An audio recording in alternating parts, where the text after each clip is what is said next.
Hey Fitheads, welcome to another episode of Sharing Our Pairings. This is Sharing Our Pairings Short Pours, episode 80. I'm your host, John the Cigar Surgeon. Tonight our topic is Unico and Wildcard pairings. We are broadcast around the world, picked up on Podbean, of course broadcast on YouTube. Appreciate you tuning in anywhere you are. I'm here with my co-host, as always, Robbie Rass. Robbie, what's going on, brother? Just recovering from a heartbreaking Giants loss. Oh, It's tough when you piss away a 7-1 lead yeah, that's not right. and lose 8-7, but whatever. I mean, Whatever. I can just press the buttons that they put me in a position to press. It's really all I can do. I got Play to hit the better, bro. Got to hit the home run button a couple of times today, which was fun. That's all right. It was the other team hitting them, but so what? He doesn't really mean that. Yeah. He doesn't really mean that. There's it's anguish on his face when he said that. Yeah. Just a heads up to your audience, this is the short pour edition of Sharing Our Pairings. We're kind of shaking it up after the IPCPR. We're going to have some short editions, which will probably be about the 20 to 30-minute mark, roughly, so essentially half an episode of Sharing Our Pairings. Keeping it short, keeping it clean. Hope you enjoy the new format. Won't be every time, but we'll toss it in. And, of course, like I said, we're doing Unico and Wildcard. Now, we're both pairing the Liga Privada Unico UF-13, but two different versions, which is kind of interesting to me. Yeah, it's a little bit funky. You've got the UF-13 Dark, which was released, I believe, in 2014. It may have been 2013. I think it might be 2013. Yeah, I might be speaking out of turn. I'll be 100% audience. When I'm looking for stuff like this, I go to cigarcoop.com or I go to Half Wheel, and they tend to have all of the information that I want as far as that's concerned. So I'm looking at this pre-release was in February 2013. The version that I've got came from cigar.com 2013. And I don't know if the blend's exactly the same. The size is a tiny bit different.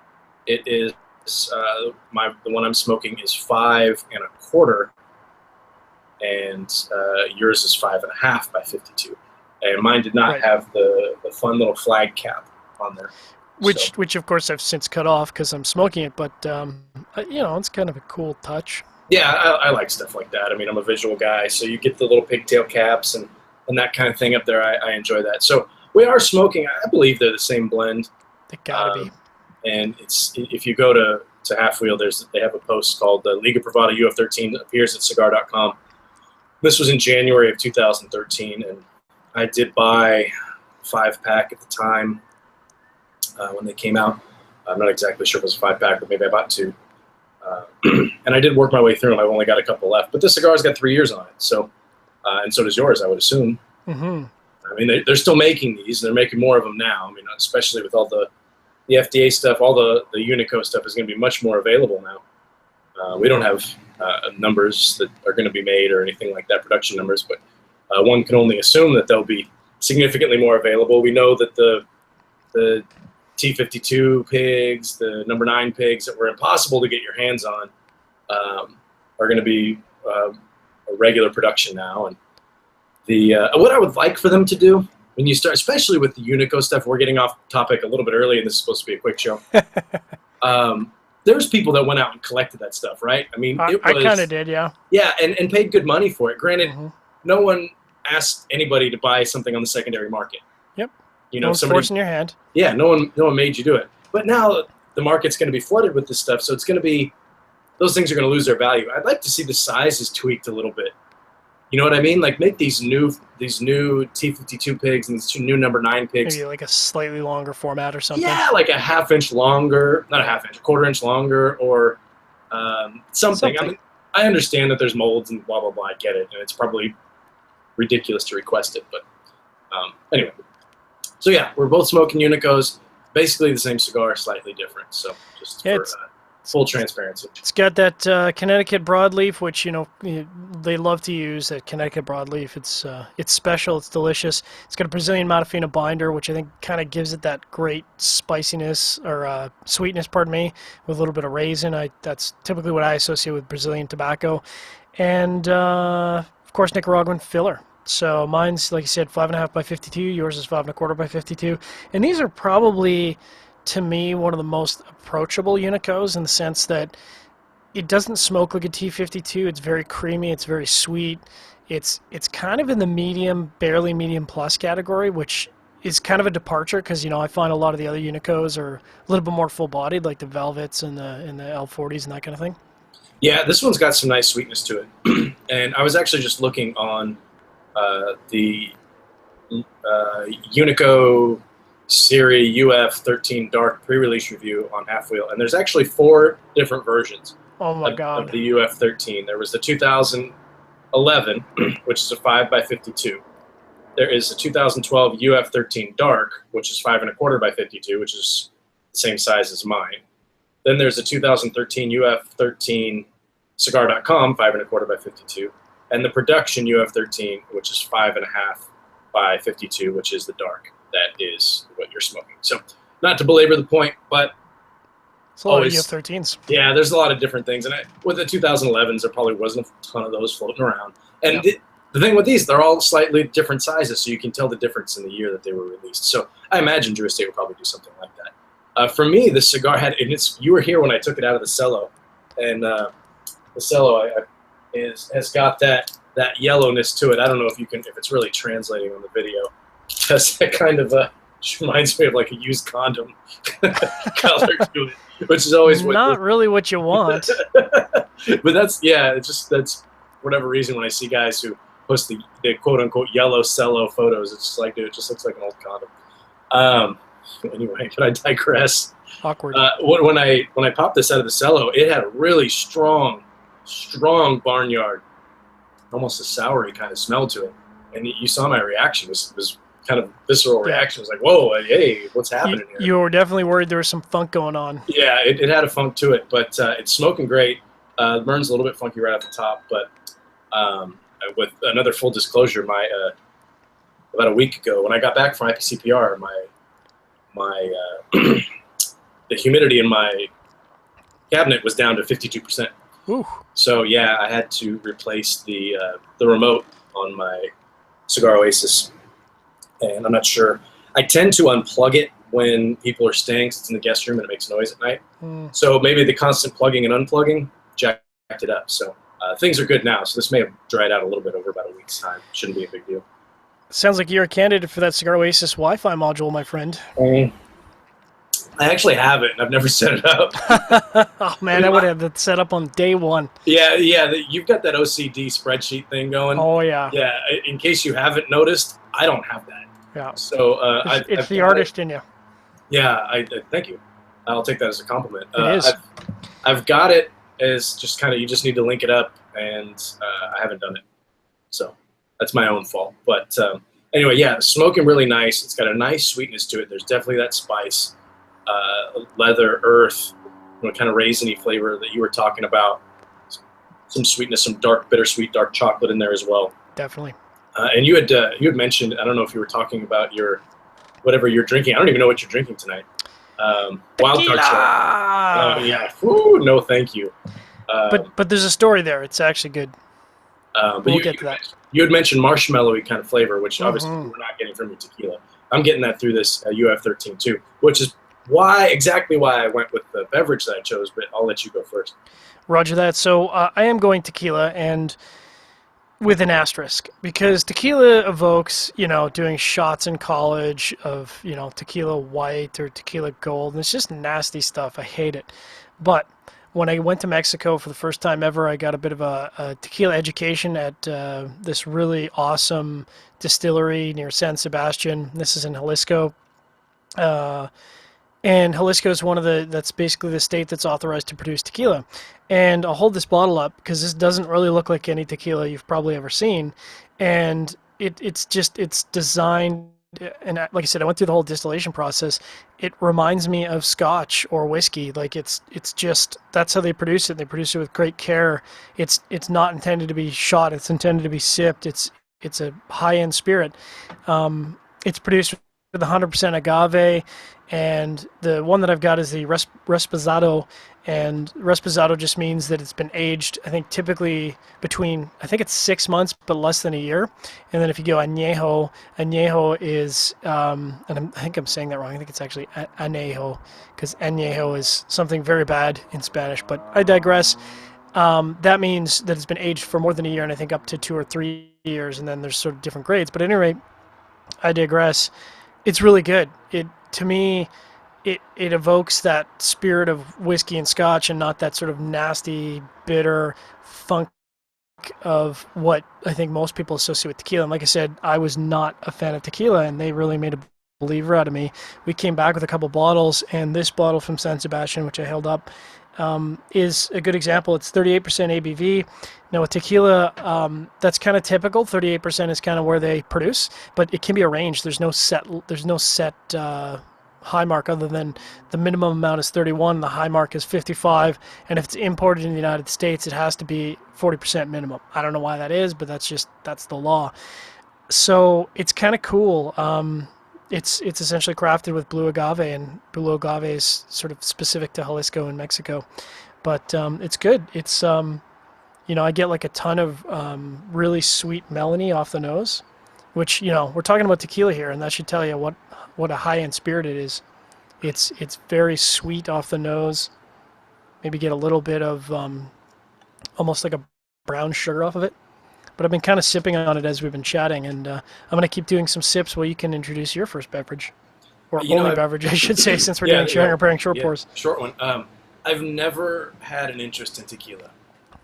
I just never have. I mean, it's probably, like you said, because the only tequilas I've ever had are crap tequilas that are meant to just get you drunk or be mixed in a drink where you can't really taste them. It's never been anything that I've wanted to seek out. But I'd be curious to try something along the lines of what you're drinking. The bottle, when you hold it up, it looks like a bottle of like extra virgin olive oil or something. It does not look like a bottle of tequila. Not at all. For those of you who are listening and can't see us. I decided to, in a stunning turn of events, go with a beer today. Going with, and this, I actually stopped on my way home from the ballpark to get this specific beer because I knew we were going with this specific cigar, and I'll go into reasons why. The Barista from Clown Shoes. It's a breakfast brown ale, which just the title, breakfast brown ale, just sounds really perfect to me. And there's a picture of a young woman. She's got angel's wings and clown shoes on, and she's making some coffee. It's a breakfast brown ale brewed with espresso, oatmeal, and milk sugars. So for those of you in the know, you'll know that when you go with milk sugar, lactose, it is unfermentable. So it's not going to have an impact on your ABV, but it is going to impart some sweetness and mouthfeel, creamy mouthfeel. So that's what that's all about here. It's actually probably, you could say this is an imperial brown ale because it's 8.5% alcohol by volume. And there's not a lot of information about it. It's available in 22-ounce bombers, which is what I picked up, and it is currently in production. The Clown Shoes legend, brown ale, put away her dancing shoes to focus on extracting espresso, brewing coffee, and pouring latte art with zen-like focus. The Barista Breakfast Brown is created with Maris Otter malt, flaked oatmeal, cold brewed espresso, milk sugar, and the spirit of angel wings. Like that addition of the spirit of angel wings. That comes straight from their website. That is a lot of verbiage. I mean, you had me at the coffee milk stout, but that's some good verbiage. Yeah, it's it's interesting, and if you pull up Beer Advocate, it scores an 89 on Beer Advocate, which is very good, and 45 reviews. So sorry, so an 89 is a good score? That seems like a good score to me out of 100. That's a good score. Underneath, it's like on ours, when we say 89, that's a 5-pack buy. When you go to Beer Advocate, 89 falls into the category of very good. And you get up into like exceptional and like otherworldly and all kinds of other nonsense, whatever they decide to call it. But as you can see, it looks dark. It looks a lot darker than it is. It's more of like a golden brown kind of underneath this. It's more of a mahogany. It's not super, super dark. And you can get a pretty good view through it. It's more red, really, than anything else. It's got a nice little creamy head on it. Definitely got a creamy mouthfeel to it. The nose on this thing, it's really like if you're sniffing on an espresso. It's got that coffee bitterness. That sounds fantastic. And there's a little bit of sweetness there. You can kind of smell, like if you smell ice cream, you know how you smell that, it smells sweet, which is kind of nondescript. It's like that. The coffee is clearly in there. And I've been cheating, and I already know if I like it or not. So I'm going to go ahead and we'll talk about yours here real quick. Sure. So, again, going back to 100% agave tequila is not what you would expect out of a regular tequila. It's so light and delicate that I think if you went with a cigar that's any stronger than this UF-13, you wouldn't be able to taste the tequila at all. So that tells you just how soft it is. And it's got this kind of melony, salty finish to it, which is really interesting with the cigar. But I find myself kind of having to wait after I take a draw to take a sip because, again, we're right on the verge here where the cigar is, and this is not, again, what I would classify as a dominant flavor profile for a cigar. The UF-13 is very nuanced, and yet even after I take a draw, I have to kind of wait a little bit to take a sip off the tequila so that I can get the flavors that I'm looking for. But they work well. I think this tequila might be a little bit more, believe it or not, appropriate for something lighter, like let's say a Cameroon wrapper, just throwing it out there. Or even I think the Undercrown Shade might actually be a great pairing with this tequila. I don't know if I'd do that for a breakfast, but maybe a late afternoon Undercrown Shade and this tequila might go really well together. And I think I might revisit that because I've certainly got enough tequila to go. So it's good. I'm enjoying it. So for me, this UF-13, it's exactly how I remember it. There's some cocoa powder sweetness to it. It's not very creamy. It's not like a creamy milk chocolate. It's just kind of like that cocoa powder. And, excuse me, definitely got that chocolatey note. Like I said, some earthy notes in there. There's some espresso in there as well, that kind of bitter coffee, which I think was lingering in the back of my head when I decided I wanted to pair with this coffee brown ale, which I had never had before, but I picked it up and put it down several times at my local Bevmo. So I knew they had it. I knew it existed. I knew it was going to be on the sweeter side because it had that milk sugar in it. So the pairing works really, really nicely. The cigar gives me full body flavor on the tongue. There's that nice spice on the palate, which isn't too hot, but it's kind of just a nice black pepper. And there's that, like you said, it's nuanced, but there's enough flavor here to really get your attention, right? Absolutely. And when you take a sip of the Barista here from Clown Shoes, nice creamy mouthfeel with some sweetness to it, but it's got that kind of kick of espresso. And it's tough to call this. I mean, obviously it's a brown ale. It's not as heavy as a porter. It's definitely not a stout, but there aren't too many brown ale characteristics to it. Yeah. It's like a lighter milk stout is really kind of the best way to put it. But it's not super heavy. It's not kind of blowing your palate away, but there's a lot of flavor there. There's even kind of a lingering fruitiness that's in there that is nondescript and kind of hard to put my finger on. But the pairing is really nice. It's accentuating the spice on the cigar and the full earthy meatiness that it's got, right? That sweetness kind of lingers on the tongue a little bit, gets a little bit washed out from the beer because the beer does have a sweet factor to it. But it's just kind of nice to get that sweetness, creaminess from the beer, and then go into the more rugged earthiness, and you finish it with some spice in the retrohale and start everything over again. It's very linear. It's very nice, kind of cyclical feeling that I really like, and I enjoy it.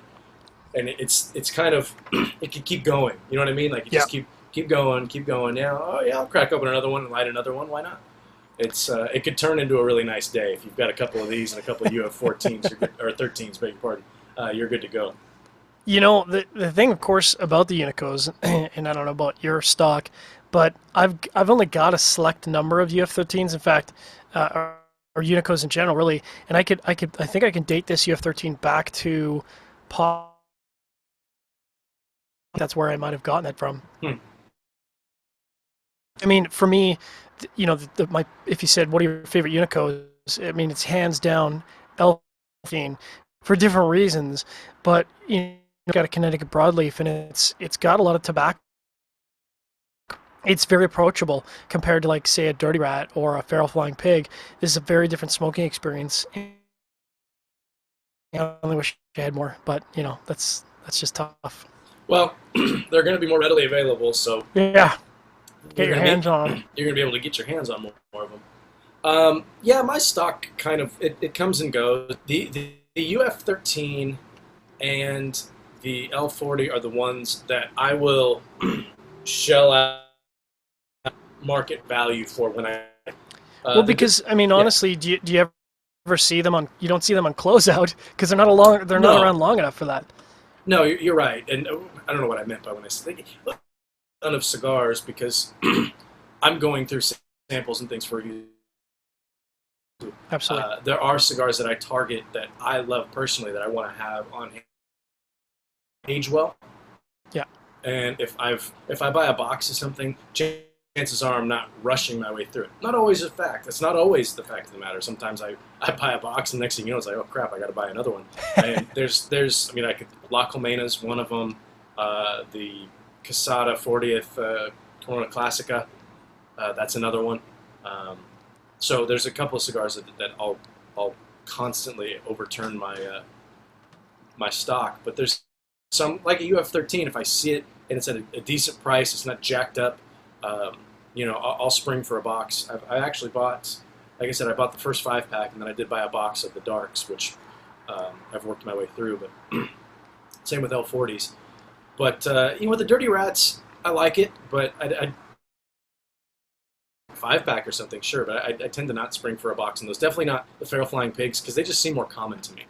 Yeah, well, and I think maybe to say what you said in my words, it's like when I go into a humidor, like let's say I'm visiting a new location with a new B&M and I go in there and I've kind of got a short list of cigars that I'm definitely going to grab if I see them on the shelf. And for me, the L40 and the UF-13, that's on that list. There's many cigars on the list. I mean, half of what Warp produced, most of the DeCrossier stuff, a lot of the La Zona stuff, and certainly the Protocol Lancero is now at the top of that list. But it's like, there's cigars that I can get, but I'm not necessarily pining for them. But like I said, this is one of those cigars where if I go into this place and like you said, the price isn't jacked up because, I mean, frankly, they're at least they were in limited supply. So I think some B&Ms knew they could kind of jack the price up, and whatever, people pay it, so it's fair market value as far as I'm concerned. But if I see it and it's a reasonable price, heck yeah, I'm buying a box. I might buy 2. I'm definitely coming out of there with more than a couple singles for sure. Yeah, it's a lot of places that I've seen them on the shelves. There's a limit; they won't let you buy a box. Mm-hmm. And maybe that'll change in the future. But I can't remember a time where I went to a shop and saw that they had either the UF-13 or the L40 in stock, and I didn't buy as many as I could, unless the price was $17, $18, $19 a stick. Yeah. And it's like, you know what? I'm not going to buy any because you're lining your pockets a little bit extra. Yeah. Which I get, whatever. It's not my place to judge that, but it's my place to decide. I judge it in the sense that I decide whether I want to pull the trigger on it, and I tend to avoid pulling the trigger that way. But yeah, I mean, and I'm the same way really with Dirty Rats and Feral Flying Pigs. If I get a chance to buy a couple of them, absolutely, I'll grab them. Yep. But when it comes to boxes, it's really just those 2 that I'm gonna make sure I have in my humidor. Box purchases are always reserved for something very special because I mean, yeah, we smoke a lot of cigars, but as Robbie was saying, I mean, it's not a cheap investment to go in a box. I do like that they're served up in less than 20 or 25 counts, and I'm glad to see that there's a lot of retailers or manufacturers out there that are starting to produce 8 and 10 count and 12 count boxes because I think ultimately, I mean, I've got a fairly fair stocked humidor, and I don't necessarily want a 25 count box of cigars. I mean, yeah, if I love them, sure, but 10 and 12 counts, keep that price down, and I appreciate that for sure. Yeah, yeah, and we've talked about that. It's usually like limited edition stuff is at 10 count boxes, but the 10 counts have been like the you just mentioned it, the Protocol Lancero. That's in a 10 count box. That's an easy box buy. I might buy 5 boxes of those. Yeah, so it might get out of hand. It's funny, but it's funny when you think about it. Like, if it was a 50 count box, no, I wouldn't buy that. But I'll buy 5 10 count boxes. I don't know. Would I buy a 50 cab of Protocol Lanceros? I just might. I mean, that's probably pushing it, but that's a big nut, bro. It's a big nut. That's a big nut to crack. Big nut. That's like those. What is that? That warped $1,000 cab for the to get in. That he was talking about the IPCPR. I don't remember. We did a lot of interviews, man. Fair enough. So, bring it back to the pairing here, because it is a short pour. Really enjoy this tequila. I think if you can get and again, we're talking about high end sipping tequila, and there is a huge difference. To me, it's like the difference between, and I'm not going to throw any Scotch companies under but like a $20 bottle of no age statement blended whiskey versus a $75 bottle of Glenfiddich is night and day difference. And here it's definitely night and day. But what's interesting to me is that it is so delicate that I wouldn't go stronger than this UF-13. If you paired a T52 with this, it would blow the tequila out of the water. So I'm going to revisit this pairing and throw an undercrown shade at it. Throw a couple things at it because it's delicate, but it works. You kind of nailed it where you said this is kind of one of those cigars, and certainly for me, one of these beverages where if I had a couple UF-13s, I might sit back on a Saturday afternoon and have a couple and maybe tear it up. It sounds like it would be perfect for like opening day in the NFL. Yeah, right? And absolutely. Figure out a way, at least for me, everybody's situation is different, but figure out a way where I get my TV out on my patio. And I'm just going to sit. I'm calling in sick to work. I'm taking the day off. It's a Sunday, so whatever.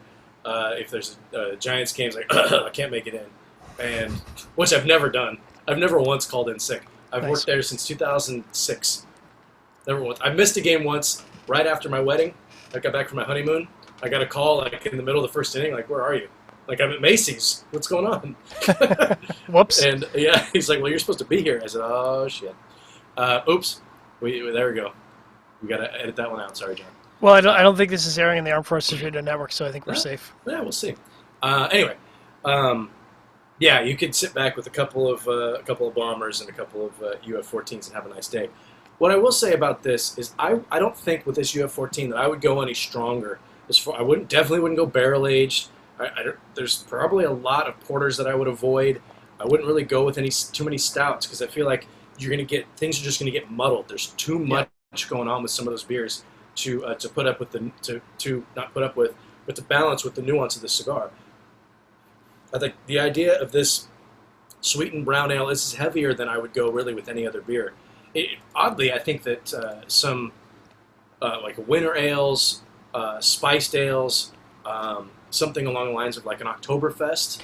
I was thinking the same thing, like a Saison or yeah. Yeah, it might go quite nicely with this because there is a lot going on, but it's not blowing you out. No. It's got kind of a crisp dryness to it that is, like right now, my palate feels pretty clean. Mm-hmm. And I'm about halfway through the cigar, and the spice has picked up a lot.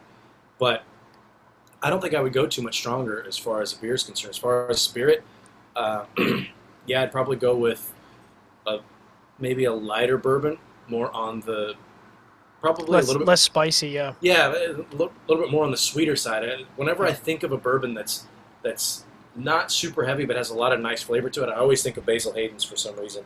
So I feel like that would be a nice pairing. But something spicy like a Booker's, no way, man. You're just going to blow it out. And same, I think, applies to Scotch. You wouldn't want to go with a heavily sherried Scotch with this because it would just like completely dominate the UF-13. But if you had like a really nice Glenrothes or Glenfarclas, I mean, or even a Glenmorangie, oh, that would be perfect. That's right in the wheelhouse. It's weird because we're talking about something with a Connecticut broadleaf. It's got a lot of oomph to it, but it's got so much nuance. You don't want to lose those. To me, it's a little bit like audio. You don't want to lose those highs. You don't want to lose those lows. And this is one of those cigars that kind of delivers across the map. So, yeah. Perfect, man. I like it. I think this was a successful first short pour. I agree. So, as we were saying, sharing our pairings, drink better, but drink short? No, it doesn't make any sense. Drink better, but drink less. Thanks for tuning in.